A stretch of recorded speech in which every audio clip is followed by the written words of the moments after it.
I give all praise, glory, and honor to Yahweh, Bahashem, Yahweh Shai, which in Hebrew are the wonderful names of the Creator, our Heavenly Father, I Am, which this world has named God, and His beloved anointed Son, which this world has named Jesus.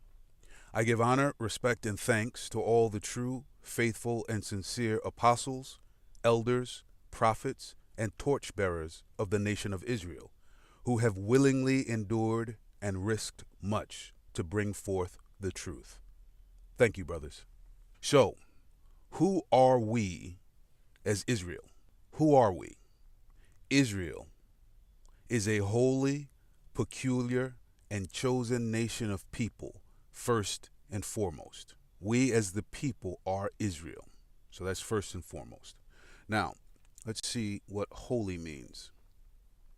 We're going to go to Leviticus 20, and we're going to start at verse 24. And this is Yahweh speaking. But I have said unto you, ye shall inherit their land, and I will give it unto you to possess it, a land that floweth with milk and honey.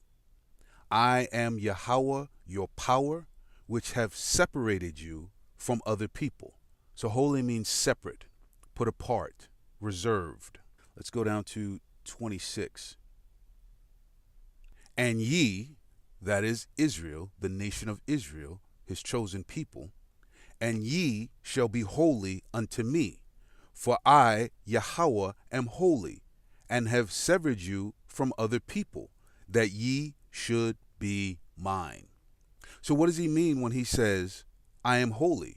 It means that he's not dealing with the other nations. He's not. He's separated from them. He's not dealing with them. That's why all these other nations have made gods, quote unquote, to pray to. Because the creator of heaven and earth is just not dealing with them. Israel is a holy, peculiar, and chosen nation of people first and foremost. So let's see what peculiar means. We will go to Exodus 19 and 5. Now, therefore, if ye will obey my voice indeed, and keep my covenant, then ye shall be a peculiar treasure. We are unto Yahweh as gold and silver and diamonds and rubies and emeralds. We are his treasure. Think about the music created on this earth. Israel made the music on this earth. Think about the dancing on this earth. Israel made the dancing on this earth. Anything that you can think of that's extraordinary, Israel is behind it. A so-called black man came up with the technology for cell phones. A so-called black man came up with the technology for traffic lights. Egypt was built by us, Israel. We were in captivity. Things that were built then cannot be built today. We are his treasure. Then ye shall be a peculiar treasure unto me above all people, for all the earth is mine. Thus saith Yahweh. Let's go to Deuteronomy 14 and 2. For thou art an holy people unto Yahweh thy power, and Yahweh hath chosen thee to be a peculiar people unto himself above all the nations that are upon the earth. Thus saith Yahweh. These aren't my words. This isn't about ego or arrogance or pride. This is simply speaking the truth as it is written. This is who we are as Israel. How does that feel? To hear these words and understand these words, how does that feel? We've been in captivity. We've been at the bottom. We've been the tail. We've been in the dirt. We've been in the dust. But this is who we are at the heart of it. This is why we're trying to call you home. This is why the brothers are out there, the brothers of Israel, calling you home. That's why I'm calling at the gates. This is who you are, Israel. Let's go to 1 Peter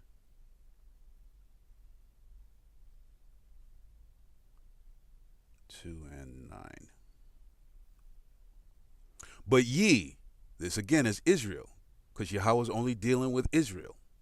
But ye are a chosen generation, a royal priesthood, and holy nation, a peculiar people, that ye should show forth the praises of him who hath called you out of darkness into his marvelous light. We are his priests. We are his examples here on earth. So what is this marvelous light?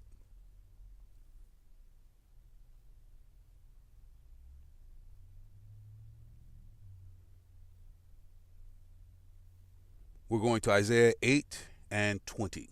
To the law and to the testimony, if they speak not according to this word, it is because there is no light in them. This Bible, this history, these commandments, these promises, this documentation of Yahushai's walk here on earth, the prophecies of what are to come, these are the testimonies. This book is filled with his commandments and his statutes and his laws. Now, we can't keep all the laws because we're not in our land and we're not at the head anymore. We're not at the top anymore. So we can't keep all of these laws. But we are practicing the righteous acts. But the 10 Commandments, you better be doing those. You better be acting like a man, dressing like a man, acting like a woman, dressing like a woman, loving thy neighbor as thyself, showing charity. These are all things you can do. To the law and to the testimony, if they speak not according to this word, it is because there is no light in them. This Bible is wisdom. It's wisdom.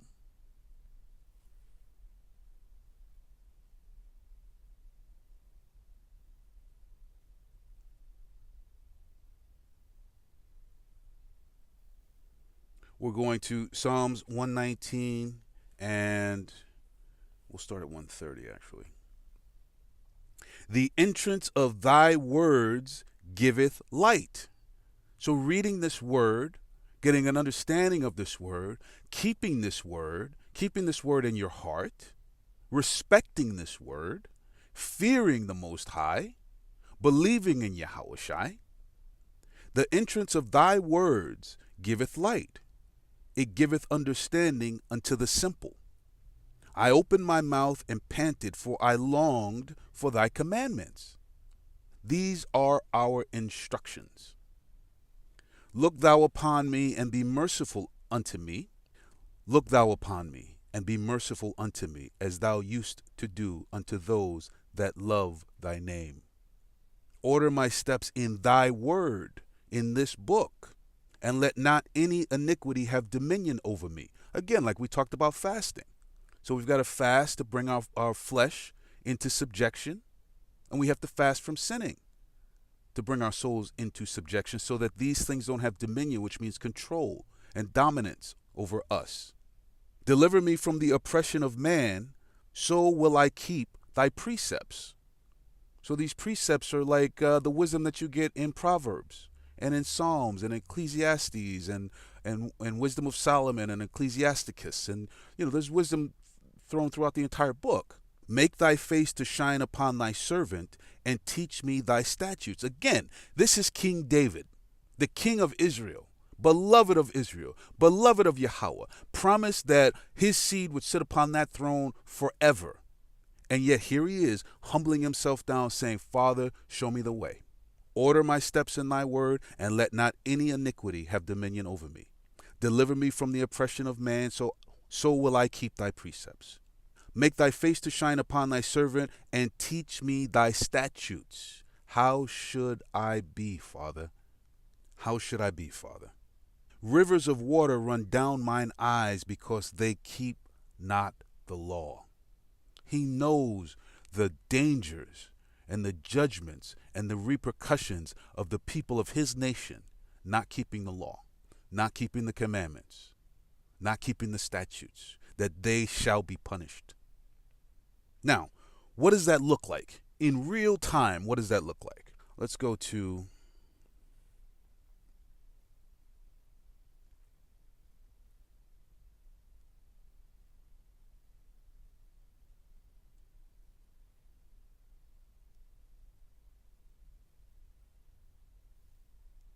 Proverbs chapter 6, verse 23. For the commandment is a lamp. It's a light. This is the Father's marvelous, wonderful light. For the commandment is a lamp, and the law is light, and reproofs of instruction are the way of life. So the reproofs are, don't do that. That's why the brothers stand in the gates. They're online. They're in the street. They're saying, don't do that. Father said, don't do that. Don't do that. Don't dress like a whore. Men don't sleep with other men. Women don't sleep with other women. Don't eat that pork. The Sabbath is sundown Friday till sundown Saturday. Don't worship any idols so that you can have life. Our instructions are in this Bible. Let's go down to verse 23. Verse 32. But whoso committeth adultery with a woman lacketh understanding. Thou shalt not covet. Thou shalt not covet. You shouldn't want what someone else has, what the Most High has blessed someone else with. That's not your thing. You shouldn't covet that. That's a basic thing. Thou shalt not covet. Thou shalt not covet thy neighbor's wife. It's a basic thing. So when you go and be with her, you lack understanding. You lack understanding about the instructions that your father has given you. But whoso committeth adultery with a woman lacketh understanding. He that doeth it destroyeth his own soul. You're destroying your own soul. This is why we were given these instructions, to maintain our souls, to keep our souls intact. A wound and dishonor shall he get. Yeah, he's going to get knocked upside his head. He might get beat with a baseball bat. And then people say, oh yeah, that's him. He sneak around. Don't invite him in your house. Matter of fact, don't even have him around your family. Yeah, you don't want nothing to do with that dude. That's dishonor. A wound and dishonor shall he get, and his reproach shall not be wiped away. For jealousy is the rage of a man. Therefore he will not spare in the day of vengeance. Hey man, you could apologize, say, oh man, it just happened. I couldn't control myself. Man, I'm sorry. He don't want to hear that. He don't want to hear that at all. He didn't say anger. He said rage. For jealousy is the rage of a man.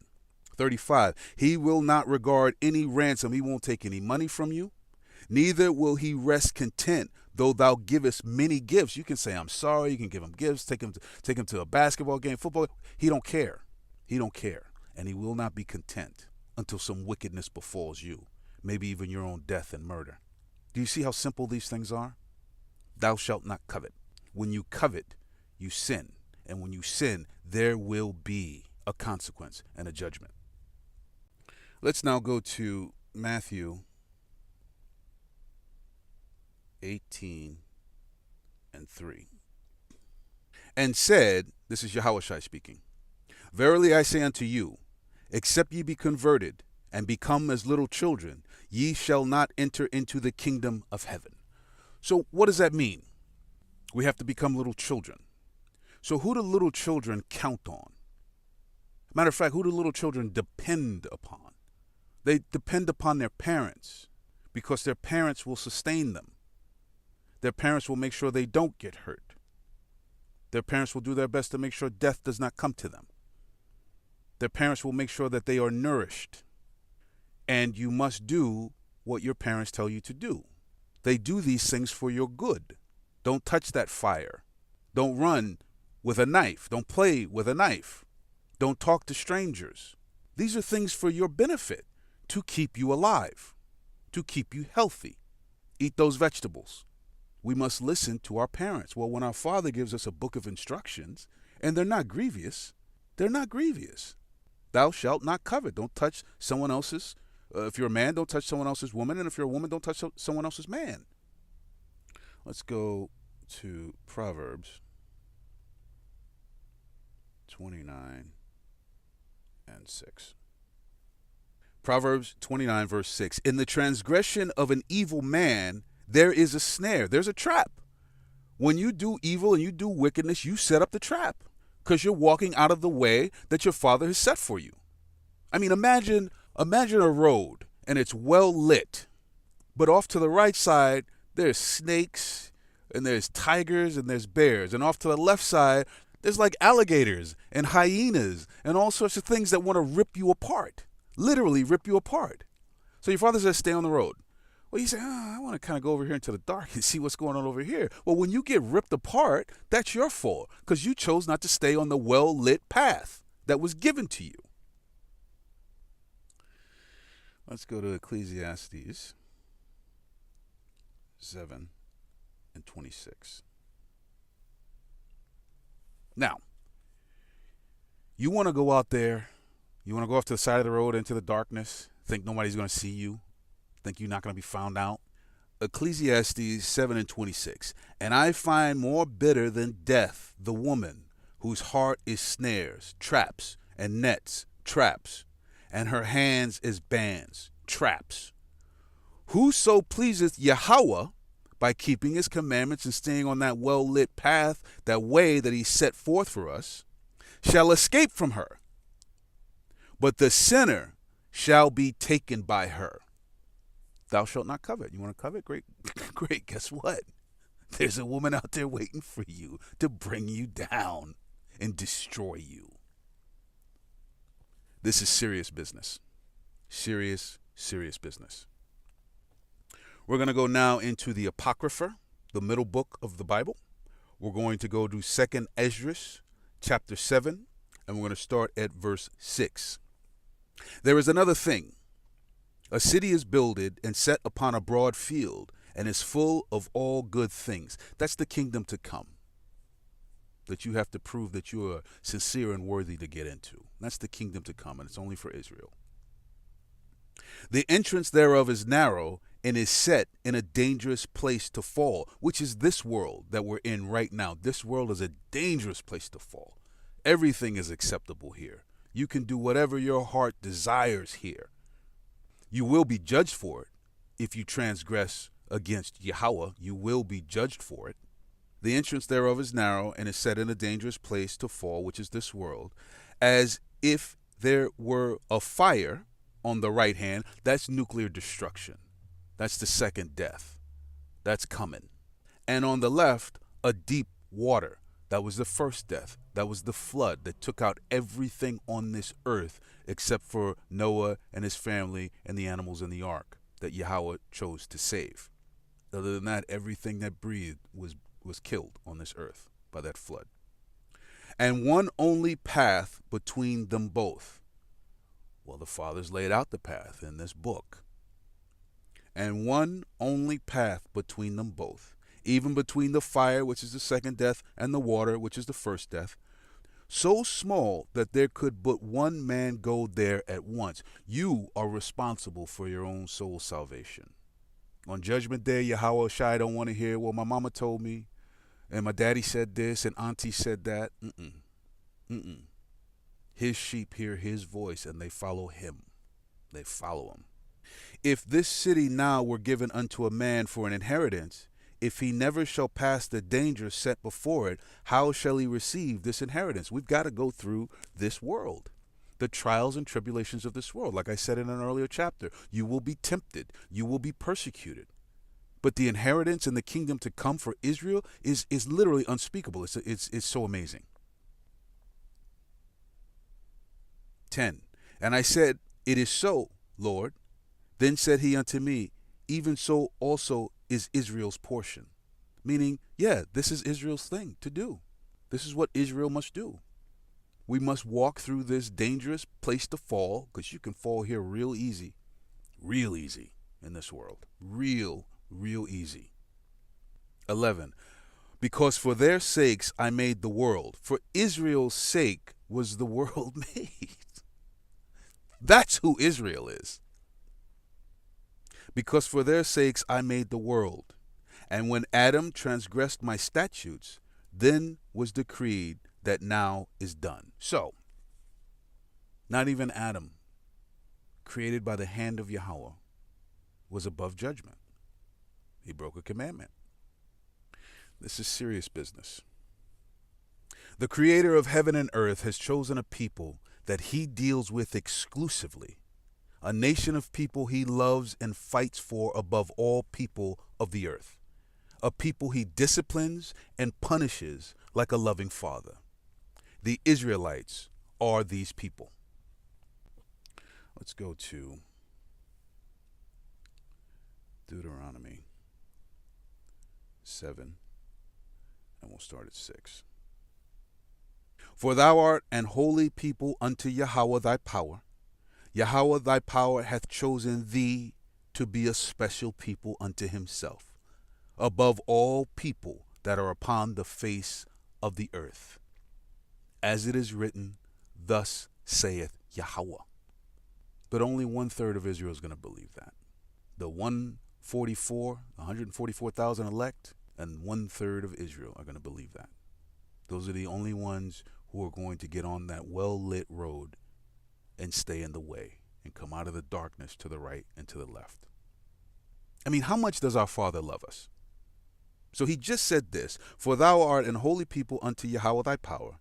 Yahweh thy power hath chosen thee to be a special people unto himself, above all people that are upon the face of the earth. So how much does he love us? Let's go to Romans 3:2. Actually, we'll start at 1. What advantage then hath the Jew? So the Jew is Israel. What advantage then hath the Jew? The Jews are Israelites. Or what profit is there of circumcision? Much every way, chiefly because that unto them were committed the oracles of Yahweh. The Bible, this living word, this living water, filled with history, filled with prophecies, filled with blessings and curses, filled with revelations, filled with wisdom, filled with exhortation, was written in the presence of our enemies and given to Israel and Israel alone. That's how much he loves us. This is our contract with our Heavenly Father. When you hold the Bible, you're holding a contract. Do these things and I'll be with you. Don't do these things, here's what's going to happen to you. You just read Deuteronomy 28. It's a clear contract. And by the way, yes, we are the Jews the Bible speaks of. The so-called Negroes, the so-called Latins and Hispanics, the so-called Native Americans. Yes, we are the Jews that this Bible speaks of. We are the Jews. We are the Israelites. We are the chosen of Yahweh, creator of heaven and earth. Let's go to St. John, chapter 8, verse 32. And ye shall know the truth, and the truth shall make you free. Freedom is going home to who you are. It's remembering who you are and waking up to who you are, and then being who you are. We are here to practice the righteous acts. This book is our book for Israel. Now let's prove that.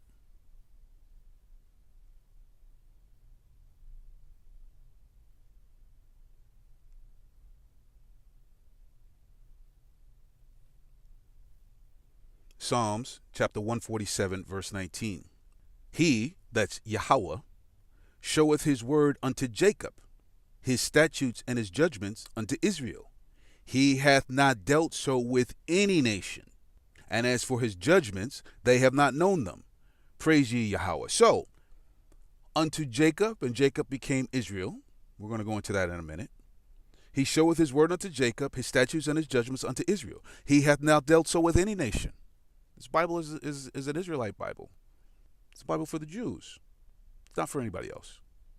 And as for his judgments, so he's our loving Father. He disciplines us. He chastises us. He reproves us. So we're the ones that have been in so many captivities. No other nation on the planet has been in as many captivities as we have been in. No other nation comes under the curses of Deuteronomy 28, like the so-called Negroes, the so-called Latins, Hispanics, and the so-called Native Americans. So those are his judgments. He judges us as we go. The other nations, they're going to get all their judgment at the end. When Yahweh Shai comes, everyone's getting judged. The whole earth's getting judged. To give you an understanding of who's who, this is a chart I put together. It is the 12 tribes of Israel. If you just Google that, you can find a couple of different charts out there. But the southern kingdom is made up of Judah, which are the so-called Negroes, the tribe of Benjamin, which are the so-called West Indians, the tribe of Levi, which are the so-called Haitians, and in the northern kingdom, the tribe of Ephraim, who are the so-called Puerto Ricans, the tribe of Manasseh, so-called Cubans, tribe of Simeon, the so-called Dominicans, tribe of Gad, which is the so-called Native Americans, the tribe of Reuben, the so-called Seminole Indians, the tribe of Issachar, the so-called Mexicans, the tribe of Zebulun, which are the so-called Guatemalans all the way down to the Panamanians. The tribe of Asher, which are the so-called Colombians all the way down to the Uruguayans. And the tribe of Naphtali, the so-called Argentines to the Chileans. These make up the 12 tribes of Israel. So let's now go to Psalms 105, and we'll start at 6. O ye seed of Abraham, his servant, ye children of Jacob, his chosen. He is Yahweh, our power. His judgments are in all the earth. Well, we're in all four corners of the earth, as it was foretold in Deuteronomy 28 in the curses. So yes, his judgments are in all the earth. He hath remembered his covenant forever, the word which he commanded to 1,000 generations. This is Yahweh. Which covenant he made with Abraham, and his oath unto Isaac, and confirmed the same unto Jacob for a law, and to Israel for an everlasting covenant. Abraham had a son, and his name was Ishmael, but there's no covenant with him. Now, the Most High has given him a kingdom. They would be the so-called Arabs today, and they have a very powerful kingdom. They're doing really well. They're wealthy. As a matter of fact, the current crown prince of Saudi Arabia bought a painting for $450 million. So you're really doing well when you can buy a painting for almost $500 million. That's a kingdom. That is a kingdom. When you can buy a painting that's almost $500 million. And then Isaac had Esau and Jacob, but it was confirmed unto Jacob, not to Esau. And Esau is the so-called white man. No covenant with Esau. But he has a kingdom. He has the most powerful kingdom that's on earth right now. It'll be the final kingdom, but he has the most powerful kingdom on earth right now. But no covenant. Now let's see how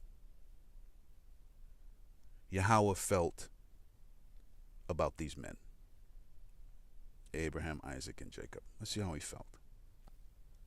We're going to Isaiah 41 and 8. But thou, Israel, art my servant. So we are his servants. Jacob, whom I have chosen. Jacob, not Esau. The seed of Abraham. Not Ishmael, but Jacob. The seed of Abraham, my friend.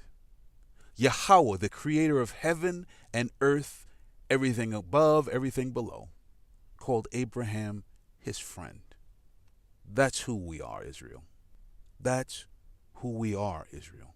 We come from the seed of a man who Yahweh called his friend.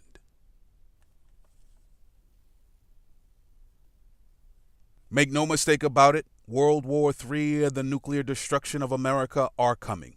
It will coincide exactly with the return of our King of Kings, Lord of Lords, Savior, High Priest, and Brother Yahushai. Thus saith Yahweh. Philippians 2, 9 through 11. Wherefore Yahweh also hath highly exalted him, and given him a name which is above every name, that at the name of Yahushai every knee shall bow, of things in heaven, and things in earth, and things under the earth, and that every tongue should confess that Yahushai is Lord, to the glory of Yahweh the Father. As it is written, thus saith Yahweh, and nothing can stop it. This is a final warning, Israel. Shake off this world, remember who you are, and come home. All praise, glory, and honor to Yahweh, Bahashim, Yahushai.